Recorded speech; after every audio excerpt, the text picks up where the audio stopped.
अस्सलामुअलैकुम, मैं हूं नूरुल आरफीन सिद्दीकी और आप देख रहे हैं आरफीन नामा।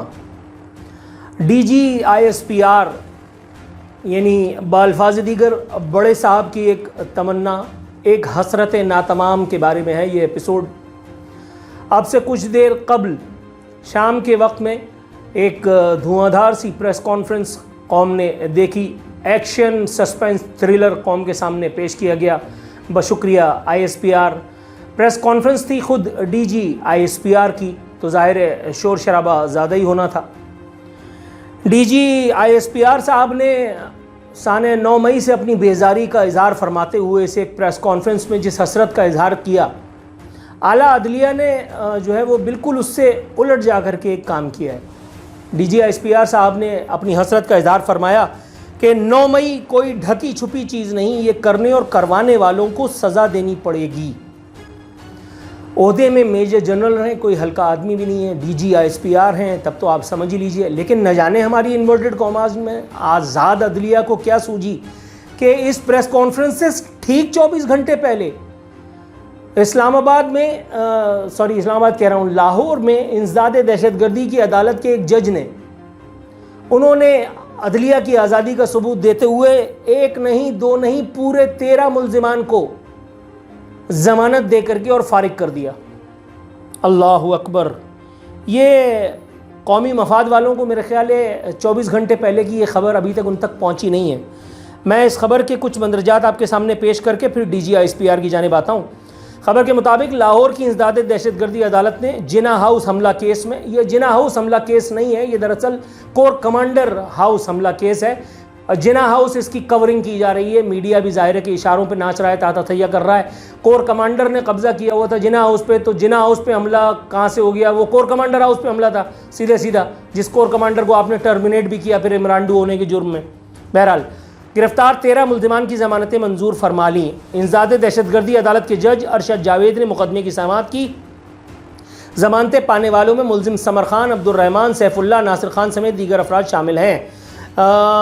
जनाब वाला मुजाहिरीन ने लाहौर में कोर कमांडर की राइशगाह पर धावा बोल दिया था, जिसे जिना हाउस भी कहा जाता है। अब आपकी समझ में आया? और रावलपिंडी में वाक़े GHQ का एक गेट भी तोड़ा था। तो जाहिर है कि कौमी मफाद वालों के साथ ये बराह रास्त एक मुठभेड़ थी। इस मुठभेड़ के नतीजे में अदालत ने ये कहा कि भाईजान DGISPR जो प्रेस कॉन्फ्रेंस करेंगे वो तो करेंगे, पहले हम एक काम करते हैं, हम अदलिया की आज़ादी का एक मुंह बोलता सबूत देते हुए 13 लोगों को तो ज़मानत दे करके फारिग करते हैं। DGISPR जो हैं, अब हम उनकी प्रेस कॉन्फ्रेंस पर आते हैं। उन्होंने जिस तरह की बयानात दागे हैं, पहले वन बाय वन उसके ऊपर आकर के बात करते हैं। कहते हैं कि 9 मई कोई ढकी छुपी चीज़ नहीं, ये करने और करवाने वालों को सज़ा देनी पड़ेगी। लिहाजा जज़ा और सज़ा पर यकीन रखने के लिए ज़रूरी है कि 9 मई के मुल्जिमान को कानून और आइन के मुताबिक सज़ा दें और जल्द से जल्द दें। दे दी। आपकी ख्वाहिश का इजहार करने से 24 घंटे पहले 13 लोगों को फारिग कर दिया। और बाय द वे अभी तक किसी एक मुल्जिम को फांसी की सज़ा तो मैंने नहीं सुनी। अगर DGISPR मेरी मालूमात में इजाफे के तमन्नाई हो तो मुझे कॉल कर लें। नहीं छोड़ेंगे, बच्चे खा जाएंगे, ये कर देंगे, वो कर देंगे। अभी तक सिर्फ फिल्मी बातें ही सुन रहे हैं। आपकी प्रेस कॉन्फ्रेंसेस से कुलूब को बरमाने का हमने एहतमाम कर रखा है, वगरना तो ठन ठन गोपाल है। मजीद फरमाते हैं, किसी भी मुल्क में उसकी फौज पर हमला कराया जाए, शहीदों की अलामात की तज़हीक की जाए, बानी के घर को जला दिया जाए। बानी के घर, फिर वही कैमोफ्लेज, कोर कमांडर हाउस को जला दिया जाए, अवाम और फौज में नफरत पैदा की जाए। ये जो लोग करा रहे हैं और कर रहे हैं, उनको कैफर किरदार तक ना पहुंचाया जाए। किसी भी मुल्क में ऐसा हो तो वहाँ की निज़ाम इंसाफ पर सवाल उठता है। निज़ाम इंसाफ पर सवाल उठता है मतलब ये तो मज़ाहिया प्रेस कॉन्फ्रेंस की है आपने हुजूर। मैं चाहूँ भी तो इस फुल टॉस को स्टेडियम से बाहर फेंकने से बाज नहीं रह सकता। आपके ख्याल में अभी तक निज़ाम इंसाफ पर लानत नहीं पड़ चुकी है हमारी? ये वो निज़ाम इंसाफ है कि जिसने सादिक और अमीन इमरान खान, वो जिसको आपके आला अदलिया के सबसे बड़े चैम्पियन, पाकिस्तान के सबसे बड़े दिहाड़िए, पाकिस्तान के सबसे बड़े मफाद परस्त, पाकिस्तान के सबसे बड़े जुगाड़ू, सुप्रीम कोर्ट के सबसे बड़े सियासतदान, इफ्तिखार चौधरी की अगली नस्लों में से कोई एक साकिब नासूर ने इमरान खान को सादिक और अमीन कहा था। आप कह रहे हैं अभी तक अदल इंसाफ के निज़ाम पर सवालिया निशान नहीं उठा। इस निज़ाम पर मैं ज़ाती तौर पर कई मरतबा पेशाब कर चुका हूँ। मैं लानत नहीं भेजता, लानत भेजने से थोड़ी सी फिर भी बाकी रह जाती है इज्जत। मैं इस पर पेशाब कई दफ़ा कर चुका हूँ, नेशनल टेलीविज़न पे कर चुका हूँ।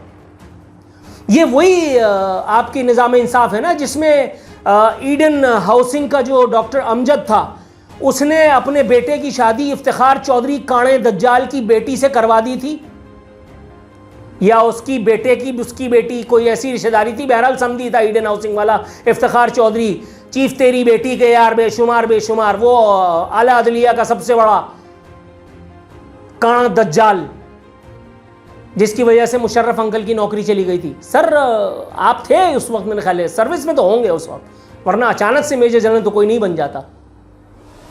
आपके ख्याल में उस वक्त निज़ाम इंसाफ पे सवाल नहीं उठा था? आपके ख्याल में इस वक्त जो इमरान खान पे केस चल रहा है 190 मिलियन पाउंड का, उसमें बराह रास्त एक फरीक है मलिक रियाज, और मलिक रियाज अपने लौंडे के साथ बाहर जा करके बैठा हुआ है।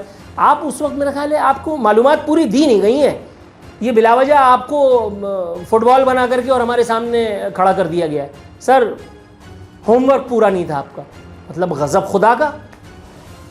आपके ख्याल में वो जस्टिस गुलजारी लाल चड्ढा जिसने एक फ्लैट ना देने पर कराची का पूरा नस्ला टावर गिरवा दिया, आपके ख्याल में अभी भी निज़ाम इंसाफ पर सवाल खड़े नहीं हुए?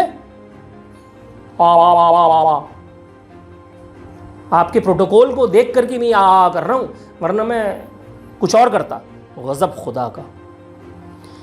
कहते हैं हम सब ने अपनी आंखों से इस वाक़े को होते देखा, हम सब ने देखा किस तरीके से लोगों की जहन साजी की गई, अफवाज, उनके लीडर्स, एजेंसियों और इदारों के खिलाफ लोगों के जहन बनाए गए।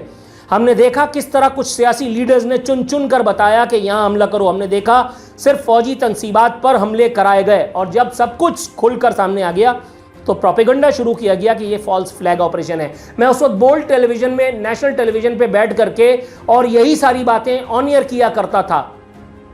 मैंने आसिम मुनीर का नाम लेकर के, नदीम अंजुम का नाम लेकर के नेशनल टेलीविज़न पे, उनके ओहदों का नाम लेकर के नेशनल टेलीविज़न पे ये कहा कि मिट जाएगी मखलूक तो इंसाफ करोगे, मुनसिफ हो तो हश्र उठा क्यों नहीं देते। ये सारी सूरत हाल एक और सुकूत पाकिस्तान की तरफ लीड कर रही है। कहाँ हो? मैंने ये तक कहा कि आला अदलिया तो छोड़ दीजिए, इस वक्त मिलिट्री इस्टेब्लिशमेंट को नोटिस लेना चाहिए इस पूरी सूरत हाल का।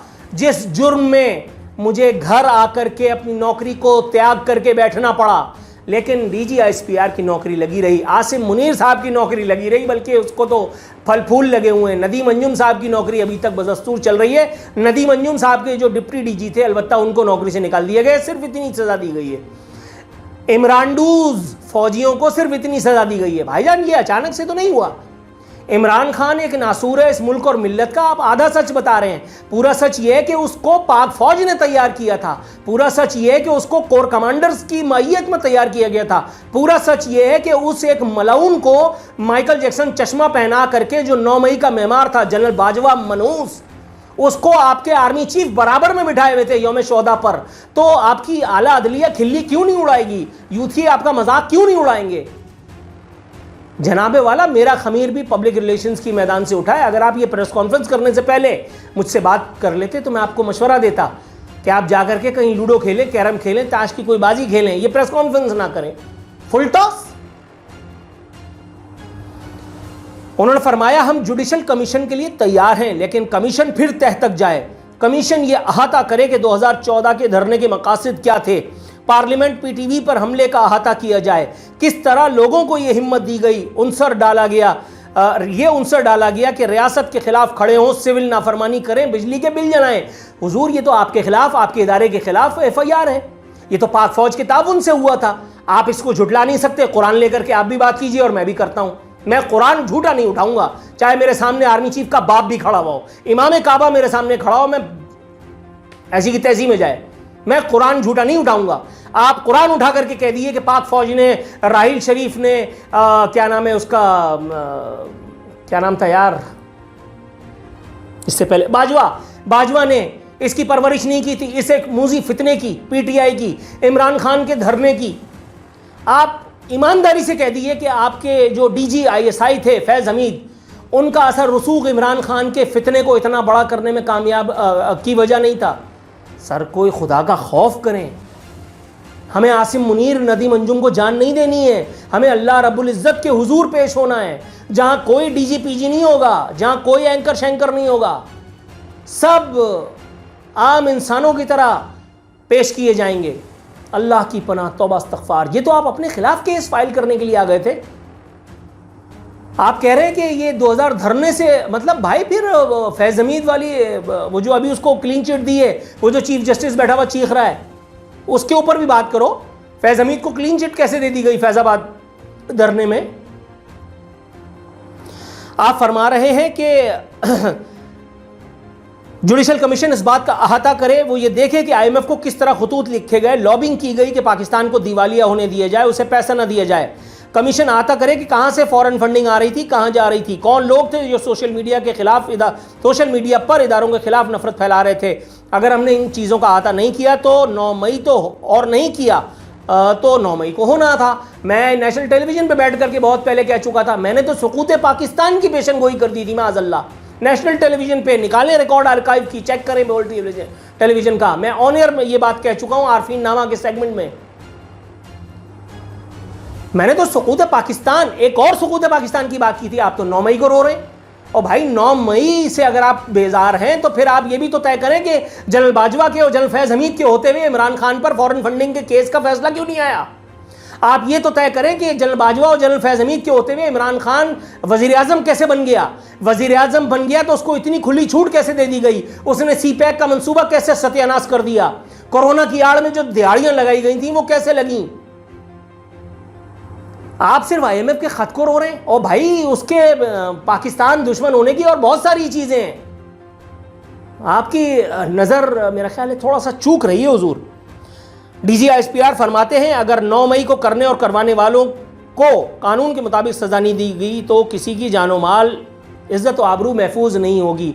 हुजूर आपस की बात है, आप तो खैर बुलंद मकाबिर में कैद हैं, आपके बच्चे भी जाहिर है कि वो सिक्योरिटी प्रोटोकॉल ट्याऊं उसमें घूमते हैं। आप लोगों को तो पता ही नहीं है बारात कहाँ जा रही है, इसलिए आप लोग ये सब चवल मार सकते हैं।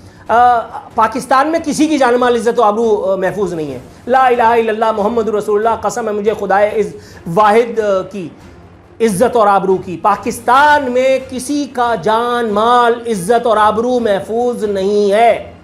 इस बात पर यकीन मुझे उतना ही है जितना अल्लाह रब्बुल इज़्ज़त के आसमानों पर होने पर है, जितना मुझे इस बात पर है कि अल्लाह के नबी करीम सल्लल्लाहु अलैहि वसल्लम अल्लाह के आखिरी पैगंबर और रसूल हैं और हम उनके ग़ुलाम।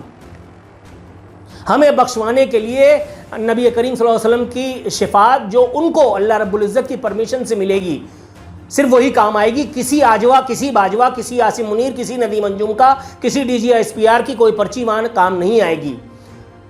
आप बहुत गलत खतूत के ऊपर ये प्रेस कॉन्फ्रेंस करने के लिए आकर के बैठ गए थे।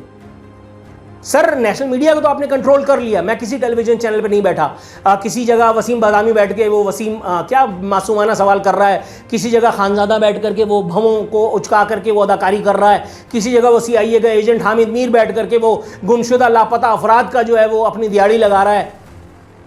मैं नहीं हूँ किसी भी जगह, ठीक है, मैं समझ सकता हूँ आपकी कामयाबी इस हद तक तो है, लेकिन मतलब फिर यूट्यूब भी तो है ना। फरमारे मेजर जनरल अहमद शरीफ ने कहा कि अगस्त 2011 में लंदन में बलवाइयों ने इमलाक को नुकसान पहुंचाया, क्रिमिनल कोर्ट सिस्टम हरकत में आए, दिन रात अदालतें लगीं, बलवाइयों और उनके पीछे मौजूद लोगों को सजाएं दी गईं। अमेरिका कैपिटल हिल में बलवाइयों ने इमारत को नुकसान पहुंचाया, कैपिटल हिल हमले में मुलविस अफराद को भी सख्त सजाएं दी गईं। पेरिस हंगामों के बाद भी जुडिशल सिस्टम एक्शन में आया था। एक और भंड आपने मार दिया। ये आपने महज़्ज़ब लोगों की बात की, महज़्ज़ब दुनिया की बात की, जहाँ पे कोई इंसान का बच्चा आर्मी चीफ होगा, जहाँ पे कोई इंसान का बच्चा DGPG होगा, जहाँ पे कोई इंसान का बच्चा चीफ जस्टिस होगा। पाकिस्तान जैसे मुल्क और माशरे में अल्हम्दुलिल्लाह यहाँ इस तरह का ऐसा कोई हादसा नहीं हुआ, आज तक तो नहीं हुआ। आप सारी वो बातें कर रहे हैं जो है ही नहीं। हमारा कंपैरिजन उन जगहों से हो ही नहीं सकता। अगर हमारा कंपैरिजन उन जगहों से होता तो आप ये प्रेस कॉन्फ्रेंस करते, आप अपने इदारे के खिलाफ बैठ करके इतनी ज़बरदस्त किस्म की खौफनाक FIR आज फाइल कर देते अवामी अदालत में। नो, आप मुल्क की आला अदलिया से मजाक कर रहे हैं कि आला अदलिया जो है वो उसका नोटिस ले और इंसाफ दे। और भाई आपके कहने से 24 घंटे पहले 13 मुलजिमान को छोड़ दिया, फारिग कर दिया। इमरान खान को खुद आपके आसिम मुनीर साहब बावजूद कोशिश के कुछ नहीं कर पा रहे, क्या आप इस हकीकत से नावाकिफ़ हैं, बेबहर हैं? वहाँ मैं 50 दफ़ा बता चुका हूँ, वहाँ वो पागल का बच्चा वो डोनाल्ड ट्रंप इख्तियार में आएगा, इक़्तिदार में आएगा, यहाँ पे आपको इसको छोड़ना पड़ जाएगा। यहाँ आपने 10 साल की सज़ा सुनाई हो या 20 साल की, कद्दू मियाँ जी का कुछ भी नहीं होने का, होगा वही जो वहाँ से अंकल सैम कहेंगे। Pakistan is being run by 3 A's। मैंने नेशनल टेलीविज़न पे आज टीवी में अपने जनरल हमीद गुल वाले इंटरव्यू में बैठ करके ये बात कही थी, और मैं इस बात का फर्म बिलीवर हूँ। पाकिस्तान इज़ बीइंग गवर्नड और run by 3 A's, Allah, America and then army. America हुक्म देता है तो फिर आर्मी कुछ करती है। अगर अमेरिका को मंजूर नहीं होगा तो आर्मी भी कुछ नहीं कर सकती। देखो, नेशनल सॉवरेनिटी को, नेशनल इंटेग्रिटी का इतना बड़ा खतरा है इमरान खान, आप उसको जेल में कसरत करवा रहे हैं? नहीं। मशीन दी है कि नहीं? 2 कमरों का 1 कमरा आपने करवाया है कि नहीं? उसकी ठरक मिटाने के लिए बुशरा बीबी को उसके पास पहुंचवाते हैं कि नहीं, आला अदलिया के, इमरानी अदलिया के हुक्म के ऊपर? अभी और बहुत सारा कुछ का आपने करना पड़ेगा। ये सारा टाइम पास तो हमने देखा है। 1992 में अल्ताफ हुसैन को यहाँ से बाहर भगा दिया फौजी भाइयों ने, और MQM के लॉन्डो के खिलाफ ऑपरेशन लॉन्च कर दिया। So what? पीपल्स पार्टी की करप्शन की बातें की जाती थी, और उसके बाद जो है वो आसिफ अली जरदारी को दूसरी मरतबा आपने सदर पाकिस्तान भी मुकर्रर फरमा दिया है। मिस्टर 10% किसने कहा था? इंटरनेशनल जो है ऑब्जर्वर्स, इंटरनेशनल मीडिया में मशहूर थे। मिस्टर 100% उनको दूसरी मरतबा किसने बनाया? आपके इदारे ने।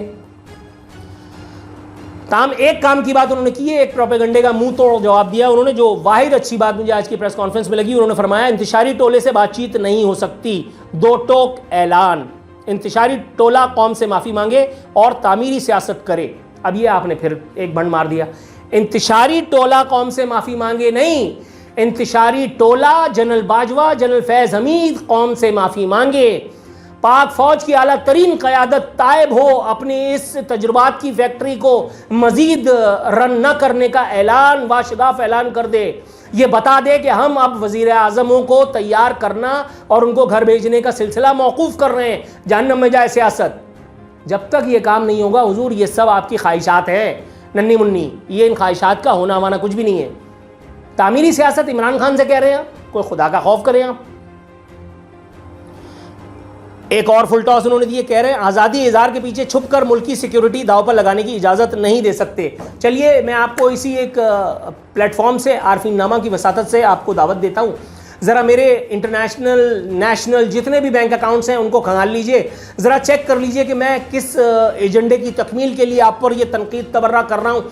ज़रा चेक कर लीजिए कि मैं कब से इमरान खान की मुखालफत कर रहा हूँ। ज़रा चेक कर लीजिए कि उस वक्त जिस वक्त लोग ISI का नाम सुन करके और मुंह फेर लेते थे, उस वक्त से मैं अकेला नेशनल टेलीविज़न पे बैठ करके अपने प्रोग्राम्स के ज़रिए पाक फ़ौज जिंदाबाद, पाकिस्तान की फ़ौज पाकिस्तान की सलामती का वाहिद और बका का सोर्स है, कब से मैं ये इस तरह की ऑल फॉल बातें किए जा रहा था। और मुझे कोई नौकरी वोकरी नहीं चाहिए थी भाई। ये पाक फौज का हुब मेरे दिल में अल्लाह रब्बुल इज़्ज़त ने डाला हुआ था जब से मैं ISI वालों के साथ मुतारिफ नहीं हुआ था, जब से मैं ISI के ब्रिगेडियर्स और मेजर जनरल से मुलाकात नहीं मेरी हुई थी, जब से आपने मुझे कोई चमचा नहीं दिया था जो वक्त पड़ने पे पैर को हाथ लगा करके सर खुदा की कसम सर 5,000 रुपये दे दीजिए, सर 10,000 रुपये दे दीजिए, घर पर राशन डलवाना है। अल्लाह की पनाह, तौबा इस्तग़फ़ार। जिस वक्त तक मैं ISI से वाकिफ़ नहीं हुआ था उस वक्त तक सब ठीक था, लेकिन अब मैं वो जो वर्दी को देख करके जिसकी आंखों में नमी आ जाया करती थी, अब मैं वाशगाफ ऐलान कर चुका अपने इसी प्लेटफॉर्म पे अपने एक प्रोग्राम में कि मैं अपने बच्चों को फ़ौज में भेजने का तमन्नाई अब हरगिज़ नहीं। अब मेरे बच्चे बड़े होकर के ये कहेंगे भी कि हमें पाकिस्तानी फ़ौज ज्वाइन करनी है, मैं कहूँगा बेटा गन्ने का रस बेचना शुरू कर दे, इज़्ज़त की रोटी होगी। इसलिए कि पाकिस्तान में इमरान खान ने जो आपके साथ किया है, और इमरान खान क्या, इमरान खान को हम क्यों कोस रहे हैं, जनरल बाजवा, जनरल फैज़ हमीद और ख़ुद आपने, आपकी इंडिसाइसिवनेस ने और आपकी कमज़ोरियों ने, आपके होम्योपैथिक अप्रोच ने, आपकी ये सिविलियन अप्रोच ने, बल्कि ब्लडी सिविलियन अप्रोच ने पाक फ़ौज के वक़ार के साथ जो कुछ किया है, ये तो कोई दुश्मन भी नहीं कर सकता। परवरदिगार आलम अपनी अमान में रखे इस मुल्क को। इस मुल्क के मामलात में अल्लाह ताला अपनी मदद फरमा दे तो हो जाएगी मदद, वरना यहाँ तो हर इदारा एक दूसरे से मजाक करता फिर रहा है। देखें DG ISPR साहब ने क्या प्रेस कॉन्फ्रेंस की है, तो बस इस्तग़फ़ार।